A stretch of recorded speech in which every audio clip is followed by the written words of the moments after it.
bansa at ayaw ng mga imperialista na umunlad ang Pilipinas at gusto na lang nito ang gobyerno ng Marcos. Lalo na ngayon, kumakarap tayo sa krisis. Pinipili lang ito ang binibigyan ng boto gaya ng malaking kailangan sa serbisyo publiko. Kaya walang aasahan kundi ang ating pagkakaisa at mga sama-sama.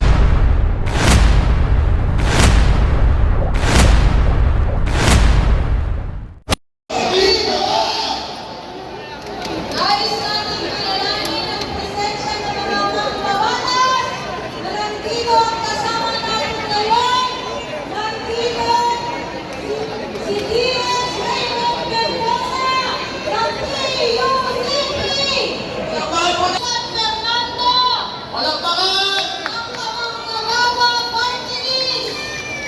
Nandito rin ang ating kasama at mambabatas mula sa Gabriela Cartolis, si Kasamang Sara. Huling manggagawa upang mapagpalaya! Upang mapagpalaya! Huling manggagawa! Imaas! Ibaba! Huwag Haray na pagkakaisa ng manggagawa! Pagkakailing ang iyan ang pagkakaisang haray! Manggagawa! Upang mapagpalaya! Upang mapagpalaya! Huling manggagawa! Ang tao! Ang bayan! Ngayon ay lumalaban! Ngayon ay lumalaban! Ang tao! Ang bayan! Nandito rin ang ating kongresista mula sa Akbayan, si Kasamang Chen Jungno. Nandito rin ang ating kasama ng mambabatas mula sa Kababayan, si Kasamang Antonio Niño. Nandito rin ang ating kasama at mambabatas mula ko. At ating tinatawagan ang susunod na tagapagsalita mula sa Solidarity Networks and organizations sa ilalim ng National Range Coalition, ang matigas at hindi ang compact organization. Ibinibigay ko po sa inyo sinasamang Pilipina. Habang ipinaglalaban natin ang pagbansang nakabubuhay na sahod, ang karapatan sa pag-organisa, ang karapatan sa simulan ng trabaho, o ang ating mga presensyon.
Aking katukayo, tinatawagan si Teacher Ruby Bernardo ng All Workers Union at mga representatibo at tagapagsalita ng nakasama sa Manibela, Noto Oil, Network at Labor Consultative Assembly. Si kasamang Glessy ay nakikita ko na. leader na nagsalita kanina at mga leader na nakikita ko maya-maya ay sabay-sabay na aakyat sa entablado.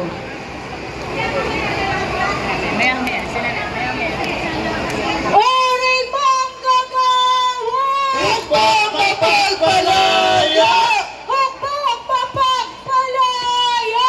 Uring manggagawa! Sahod itaas! Presyo ibaba! Sahod itaas! Presyo ibaba! Kapayapaan! Welga! Welga na! Welga na! Welga! Welga na! Welga na!